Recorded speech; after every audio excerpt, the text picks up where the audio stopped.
Bonjour à tous, bienvenue, merci de regarder Rendez-vous matin pour cette nouvelle émission consacrée à l'immobilier. Aujourd'hui, je reçois Laurent Izorez qui est business broker à la tête d'un cabinet de conseil commerce Miami depuis de nombreuses années, donc ici à Miami.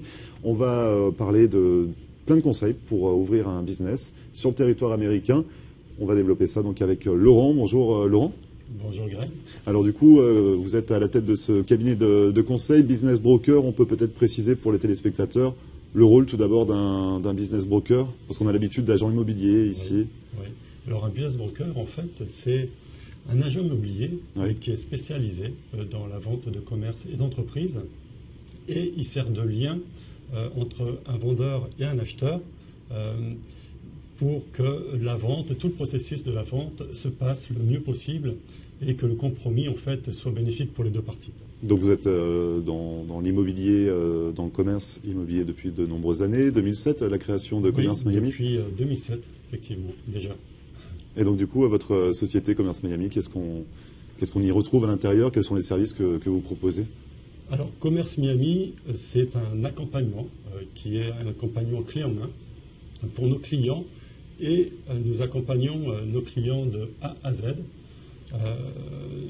dans le processus en fait de leur expatriation ici à Miami, mais aussi dans toute la Floride du Sud. Donc c'est-à-dire quels sont les services vraiment, comment ça se passe? À quel moment on intervient, enfin à quel moment vous intervenez, à quel moment on fait appel à Commerce Miami? Alors déjà, je reçois souvent un email ou un appel téléphonique. Et la première chose que nous faisons, car chaque cas est unique finalement, c'est de se rencontrer, ou de se rencontrer soit par Skype, soit à mon bureau, ou quelquefois en France, et de présenter mon client à toute mon équipe en fait, et qui sont spécialisés, et qui sont experts dans le droit américain, franco-américain. Vous êtes nombreux à Commerce Miami? On est une dizaine de spécialistes, et donc avec nos avocats en droit d'immigration, en droit d'affaires, en droit notarial, en droit fiscal. Donc on voit avec notre client la meilleure solution possible pour eux, et également au niveau du visa, quel est le visa le plus adapté par rapport à leur projet. Parce que finalement, quand on veut s'expatrier aux États-Unis, on fait appel à Commerce Miami. Et en fait, on a toutes, quand vous dites clé en main, c'est qu'on aura toutes les démarches. Oui, c'est ça. C'est-à-dire du départ, donc du conseil en amont jusqu'à la fin. C'est-à-dire qu'on commence avec nos conseils, donc généralement en France. Ouais.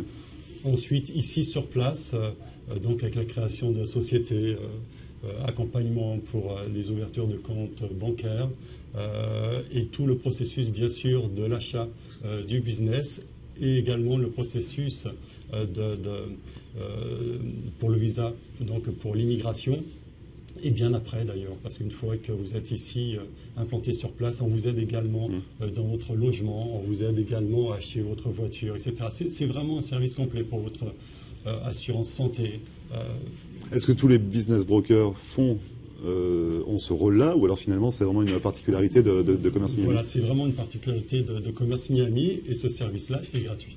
Et finalement, c'est vrai que du début jusqu'à la fin du projet, on est accompagné. Vous avez des experts au sein de Commerce Miami dans tous les domaines, comme vous le dites. Oui. On a l'idée du projet, on fait appel à vous. Oui.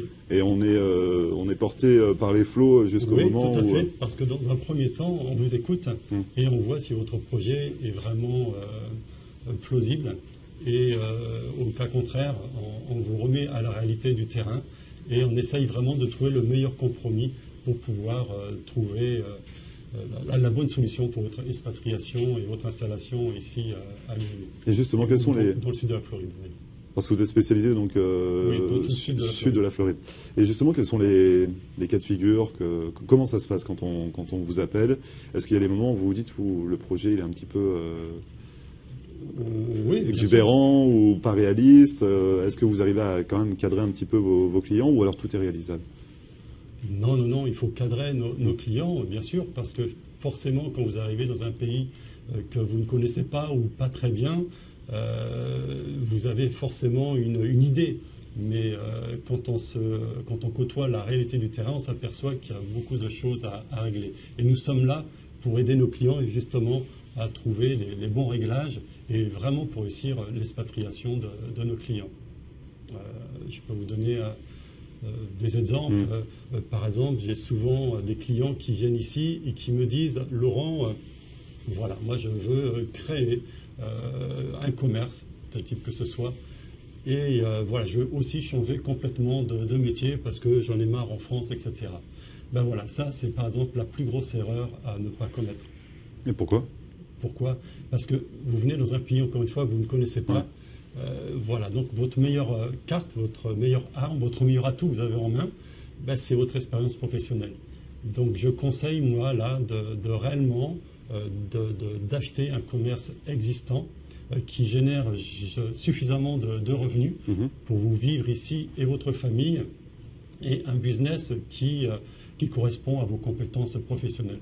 Et là, vous mettez vraiment toutes les chances du bon côté pour pouvoir réussir votre expatriation, votre immigration. Ouais. Donc finalement, vous dites que la création d'entreprise, c'est quelque chose qu'on doit limiter dans un premier temps. C'est pas impossible c'est pas impossible, mais il faut le faire après plusieurs années. Vous dites le bon mot, dans un premier temps. Ouais. Pourquoi? Dans un premier temps, effectivement, il est quand même plus judicieux d'acheter un commerce qui vous permet de vivre ici, de comprendre le pays, et pourquoi pas dans 3 ou 4 ans, créer votre entreprise, et là vous rendrez compte que généralement votre idée du départ en fait n'était pas adaptée au pays. Mais c'est-à-dire à quel niveau, qu'est-ce qu'il y a de différent? C'est-à-dire que comment vous expliquez à vos clients que la création d'entreprise, dans un premier temps, c'est compliqué aux États-Unis, vaut mieux venir ici, ce que vous dites c'est de racheter un business qui tourne, et voilà, de se familiariser un petit peu, mais se familiariser avec quoi? Qu'est-ce qu'il faut réussir à maîtriser sur le territoire américain avant de se lancer dans une création d'entreprise? Plusieurs choses. Encore une fois, la création d'entreprise, c'est déjà compliqué dans son pays d'origine. Ouais. Alors imaginez dans un pays étranger. Donc le premier point. Second point, quand vous reprenez un business existant, de suite, ça vous rapporte un revenu et ça vous laisse le temps réellement d'apprendre la langue, de comprendre les us et coutumes du pays et d'analyser effectivement le projet que vous avez, vous, au départ. C'est-à-dire en disant, voilà, maintenant je maîtrise ça, voilà, je vais essayer de voir ça, si ça fonctionne, voilà, et ça vous donne le temps de voir si ça peut fonctionner. Mais souvent, vraiment souvent, on me dit merci Laurent, parce que l'idée du départ n'est vraiment pas adaptée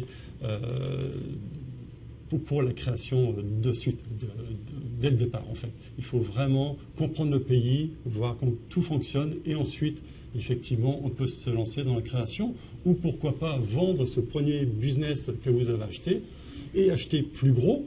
Et là, vous allez commencer votre rêve américain. Mais encore une fois, vous aurez toutes les armes pour pouvoir le faire. Donc le rêve américain, on ne débute pas tout de suite. C'est ce que vous dites. Il faut venir d'abord sur le territoire. Oui, c'est le meilleur des conseils que je peux donner, c'est bien celui-ci.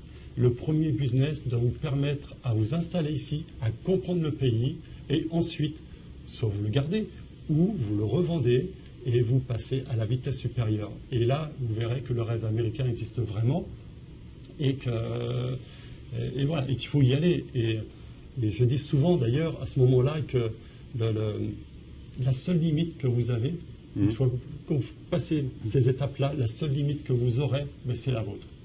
Voilà, parce que personne ne vous mettra des bâtons dans les roues ici, vraiment, et c'est vraiment la liberté. C'est vous qui avez décidé si je fais encore plus gros ou pas. Et si jamais je vous appelle, imaginons je suis en France, je vous appelle, j'ai envie de changer de vie. Oui. Je suis dans un corps de métier. Oui. J'ai envie de changer de vie et je me dis, j'ai envie de vivre mon rêve américain, aller aux États-Unis et acheter un business qui n'est pas dans mon domaine. Vous me calmez mes ardeurs tout de suite Oui, tout à fait. Mon discours, en fait, il n'est pas forcément le discours que vous voulez entendre. Hein. Oui, c'est ça. Comment ça se passe finalement? Parce qu'il y a un peu de déception. Oui, mais ce n'est pas forcément de la déception parce que j'explique que vous venez souvent en famille, avec femmes et enfants. Donc l'idée, c'est de pouvoir vraiment vous implanter ici et de limiter les risques au maximum et de vraiment pas se servir de son expérience professionnelle. C'est vraiment une très grosse erreur. Donc ça, c'est le premier conseil, c'est quand on vient s'installer aux États-Unis, d'après Laurent, il faut venir, c'est ça, dans sa branche, éviter la création d'entreprise dans un premier temps, oui. Prendre le pouls un petit peu du pays, oui. Parce qu'il y a de nombreux pièges à éviter. Oui, encore oui, aussi, ça fait 15 ans que je fais ça. Donc vous voyez de nombreux dossiers. J'ai vraiment le recul nécessaire pour pouvoir le dire. Et ben vous restez avec nous, on en parle dans un instant, justement les pièges à éviter pour les personnes qui souhaitent venir s'installer ici aux États-Unis. Ne bougez pas, on revient juste après ça.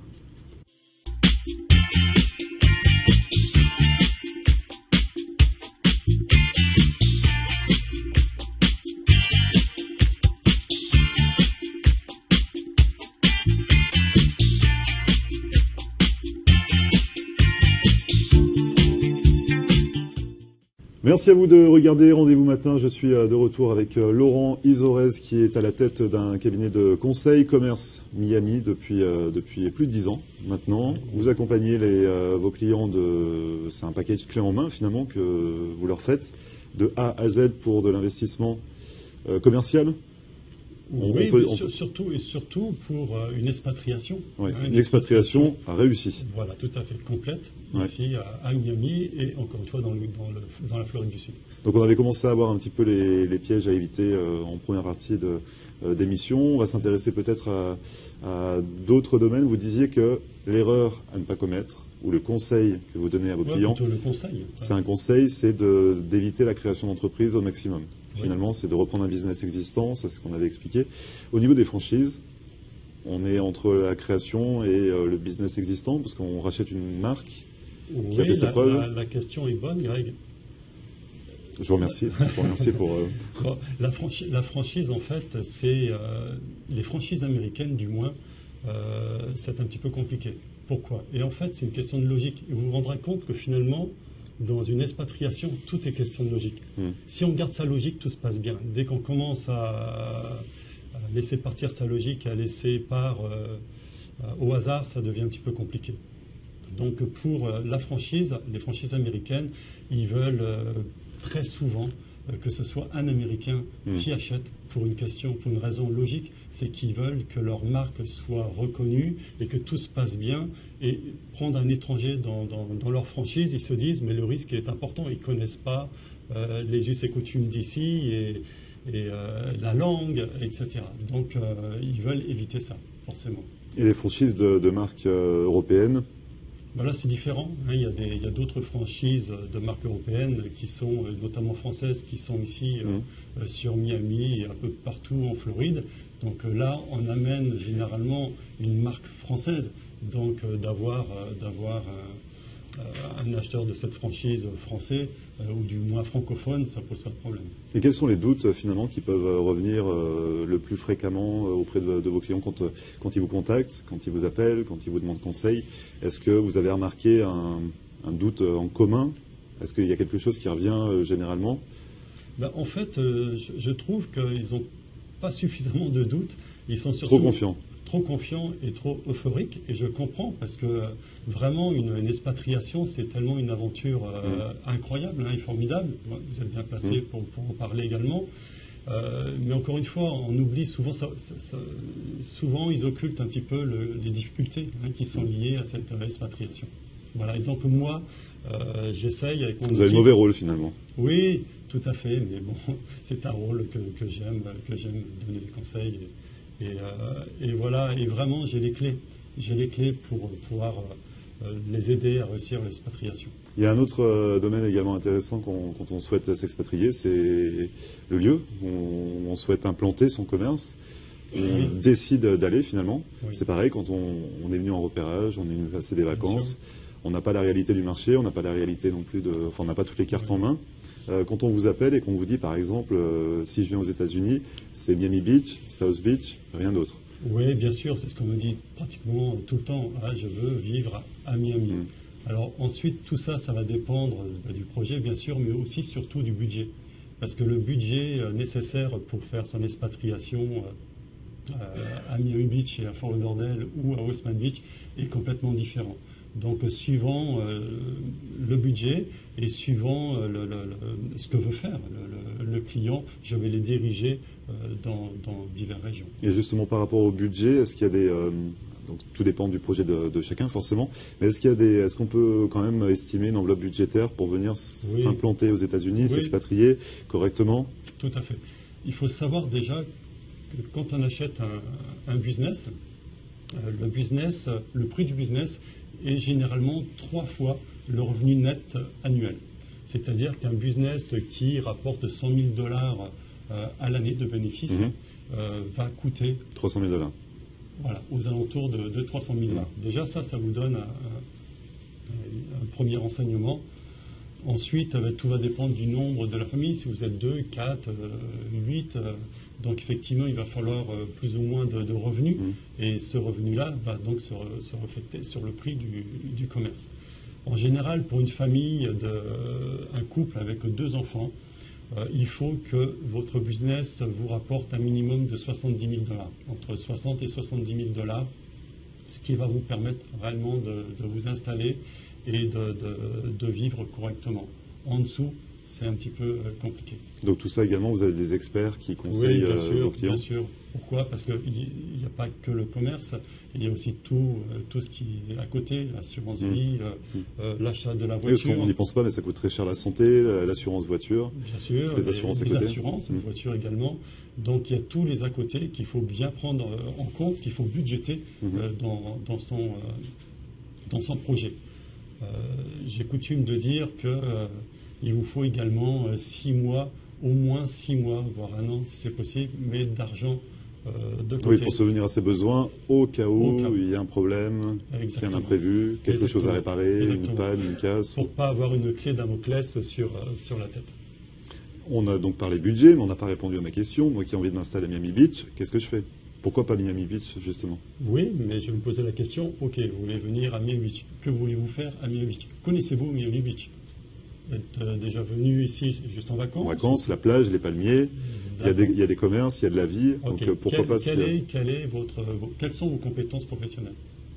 Bon, on va arrêter de me poser des questions, c'est moi qui pose des questions. En fait, toutes ces questions me permettent de dire oui, vous pouvez prendre un commerce et vivre à Miami Beach ou non. Parce que si vous me dites, Laurent, moi je veux faire des poulets dégrillés, des poulets grillés. Des poulets grillés. Ça c'est l'anglais. Des poulets grillés dans le monton de la rôtisserie, sur le devant de la route comme on trouve au Cap d'Agde ou à Sète ou je ne sais où, dans le sud de la France. Non, ça ne va pas être possible. Voilà, donc en fait, tout dépend, vraiment chaque cas est unique et suivant le cas de chacun, on va lui donner vraiment les bons conseils avec toute mon équipe pour pouvoir réussir votre projet. Mais sinon, si c'est un commerce, on va dire, plus courant, on va éviter la rôtisserie, mais si on parle d'un restaurant traditionnel, d'un salon de coiffure... Attention, d'un restaurant traditionnel, donc on va revenir aux questions. Ne me posez pas de questions. Voilà, non, travaillez-vous dans la restauration, mais la restauration traditionnelle, c'est-à-dire que là, il va falloir vous maîtriser une brigade, il va falloir que vous sachiez ce que c'est qu'un piano ou un chinois, etc. Donc, si vous êtes professionnel dans la restauration, là, je vais vous dire oui, bien sûr. Mais par contre, si vous me dites non, moi je vais acheter un restaurant et puis juste le gérer comme ça, ça va être un peu compliqué parce que même si vous avez les moyens d'acheter ce restaurant, les managers vont vite voir que vous ne connaissez pas vraiment le métier et c'est un petit peu compliqué pour vous. Donc en fait, Commerce Miami, on est là vraiment pour vous donner, vous ouvrir les yeux. Et réellement, encore une fois, le premier business que vous allez acheter n'est pas forcément celui que vous allez garder, mais c'est surtout celui qui va vous permettre de vous implanter ici et de comprendre les rouages et comment ça fonctionne. Après, il sera toujours temps, dans 2, 3, 4 ans, de faire sa propre création. Voilà, de revendre ce business et pourquoi pas faire sa propre création, etc. Mais là, encore une fois, vous aurez toutes les cartes, tous les atouts dans vos mains. On l'aura compris, vous serez bien encadré auprès de Commerce Miami. Justement, Laurent, comment on peut vous contacter pour faire appel à vos services?